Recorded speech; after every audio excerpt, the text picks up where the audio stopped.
ചെറുപ്പം മുതലേ ആഹാരത്തിന് വഴിയില്ലാത്തവരെ കണ്ട് സങ്കടപ്പെടേണ്ട ഒരു കാലമായിരുന്നു എൻ്റെ ബാല്യകാലമൊക്കെ. അങ്ങനെ ഞാൻ എൻ്റെ പങ്ക് ഭക്ഷണങ്ങൾ കൊടുത്ത് വിശന്നിരുന്ന് രോഗിയായി. പിന്നെ ഞാൻ മെഡിക്കൽ കോളേജ് വരികയാണ്. അപ്പോൾ എനിക്കൊരു ഓപ്പറേഷൻ വേണ്ടി വരുമെന്ന് പറഞ്ഞു. എൻ്റെ തൊട്ടടുത്തൊരു രാമേന്ദ്രൻ എന്ന് പറഞ്ഞൊരു രോഗി കിടക്കുന്നു. പുള്ളിക്ക് ആരുമില്ല നോക്കാൻ. അപ്പോൾ വീട്ടിൽ നിന്ന് ഞാൻ അമ്മയോട് പറഞ്ഞു, ഒരു പൊതി ചോറും കൂടെ കൊണ്ടുവരാൻ പറഞ്ഞു. അമ്മ 16 മൈൽ നടന്ന ചോറ് കൊണ്ടുവരുന്നു, വണ്ടിക്കൂലി ലാഭിക്കുന്നു. ഞങ്ങൾ സാധാരണ കുടുംബത്തിൽ കഴിഞ്ഞ് ഇച്ചിരി താഴെക്കടയിൽ സാമ്പത്തിക ബുദ്ധിമുട്ട് അനുഭവിക്കുന്ന ഒരു കാലഘട്ടം.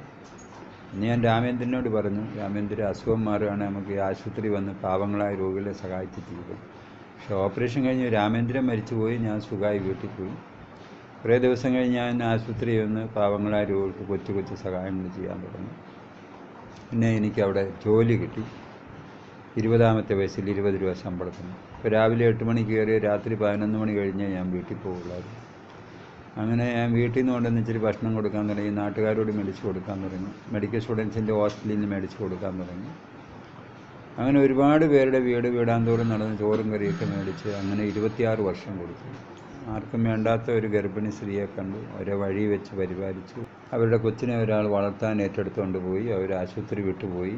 പിന്നെ 5ാമത്തെ ദിവസം അവർ ഓടെ കിടക്കുന്നുണ്ട്. പിന്നെ ഓടയിൽ നിന്ന് എടുത്തുകൊണ്ട് വന്ന് അവർ തിരുവനന്തപുരത്തുള്ള മെൻ്റൽ ഹോസ്പിറ്റലിൽ കൊണ്ടുപോയി. എനിക്ക് ഒത്തിരി സങ്കടമായി. ആ ഒരു സ്ത്രീയുടെ ദുഃഖമാണ് ഈ നവജീവൻ തുടങ്ങാനുള്ള ആദ്യത്തെ കാരണം. അങ്ങനെ കോട്ടയത്ത് വന്നതിന് ശേഷം മെഡിക്കൽ വിദ്യാർത്ഥിയുടെ ലോഡ്ജിൻ്റെ ഒരു മുറിയൊക്കെ വാടകയ്ക്കെടുത്ത് അവിടെ കോട്ടയത്ത് കിടന്ന അനാഥരായ മനോരോഗികളെ 3 പേരെ താമസിപ്പിച്ചു. ആ മുറിക്കിട്ട പേരാണ് നവജീവൻ. അപ്പം നവജീവൻ തുടങ്ങുന്നതിന് മുമ്പ് എൻ്റെ വീട്ടിലെ വീതമെല്ലാം മേടിച്ച് രോഗികൾക്ക് കഞ്ഞി കൊടുത്തും കാപ്പി കൊടുത്തും വണ്ടിക്കൂലി കൊടുത്തും ഒക്കെ തീർന്നു പോയി. അങ്ങനെ ഞാനും ഭാര്യയും 4 പെൺമക്കളും ജന്മനാ തളർന്നു പോയ ഒരു മോനുമായി ഞങ്ങൾ 16 വർഷക്കാലം വാടകയ്ക്ക് ജീവിച്ചു. ആ സമയത്താണ് നവജീവൻ തുടങ്ങുന്നത്. നാട്ടുകാരൊക്കെ കഞ്ഞി വെക്കാൻ പാത്രങ്ങൾ, കറി വെക്കാൻ പാത്രങ്ങൾ, അരി, വിറക്, തേങ്ങ ഒക്കെ സഹായിച്ചു. അങ്ങനെയൊക്കെ ഇട്ടിട്ട് 44 പേരെ നോക്കി. 5 വർഷം കഴിഞ്ഞപ്പോൾ ഒത്തിരി പേര് കൂടി ഇവിടെ സ്ഥലം മേടിച്ച് വന്നൊരു ചെറിയ കെട്ടിടം പണിത് വന്നു. ഈ കാണുന്ന നവജീവൻ. ഞാൻ 30 വർഷക്കാലം ജോലി ചെയ്തു, പെൻഷനായി. പിന്നെയും ഉമ്മൻചാണ്ടി സാറ് മുഖ്യമന്ത്രിയായിരുന്നപ്പോൾ ജോലി തന്നു. ഇപ്പോഴും വോളണ്ടറി സർവീസാണ് മെഡിക്കൽ കോളേജ്. പരിസരങ്ങൾ വൃത്തിയാക്കുക, ചെടികൾ വെച്ച് പിടിപ്പിക്കുക, അനാഥ രോഗികളെ നോക്കുക, പാവപ്പെട്ട രോഗികളെ സഹായിക്കുക.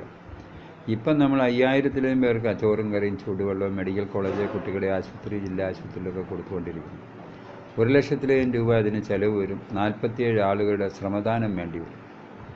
കൂടാതെ മരിക്കാറായി വരുന്ന ക്യാൻസർ, കിഡ്നി രോഗികൾ, വളരെ കാലത്ത് ചികിത്സ കഴിയുന്നവരൊന്നും ഇല്ലാത്തവരാണ്. അവർക്ക് വീട്ടു ചെലവിനും ആശുപത്രി ചെലവിനും ആവശ്യത്തിനുള്ള അരിയും ചെലവിന് കുറേ പൈസയും കൊടുത്ത് സഹായിക്കുന്നു. 110 കിഡ്നി രോഗികൾ ജീവിക്കാൻ നിവൃത്തിയില്ലാത്തവർക്കും ജീവിത ചെലവിന് ബാങ്കിലിട്ട് കൊടുക്കുകയാണ് മാസം 3000 രൂപ വെച്ച്. അതിന് 3,30,000 രൂപയാണ്. ഒരു ദിവസം ആശുപത്രിയിൽ ശരാശരി ഒരു 30,000 രൂപ രോഗികൾക്ക് കൊടുക്കുന്നു. അതിന് തന്നെ മാസം 9,00,000 രൂപ ആകും. ഒരു മാസം ഏറ്റവും കുറഞ്ഞത് 40,00,000 രൂപ കാണും. ഇതിന് സഭയുടെ സഹായമോ സർക്കാരിൻ്റെ സഹായമോ വിദേശ സഹായമോ ഒന്നുമില്ല. സന്മനസ്സുള്ള മനുഷ്യരുടെ സഹായങ്ങളുകൊണ്ട് ഇത് നടന്നു പോകുന്നു. പിന്നെ കോട്ടയത്തെ പല കച്ചവടക്കാർ നമ്മളെ സഹായിക്കും. നമുക്കില്ലാത്ത എന്ത് സാധനം വിളിച്ചു പറഞ്ഞാലും കടം തരും. അരിയെ, പച്ചക്കറി, മരുന്ന് എല്ലാം തരും. പൈസ ഉണ്ടാകുന്ന പോലെ നമ്മൾ കൊടുത്തുകൊണ്ടേയിരിക്കും.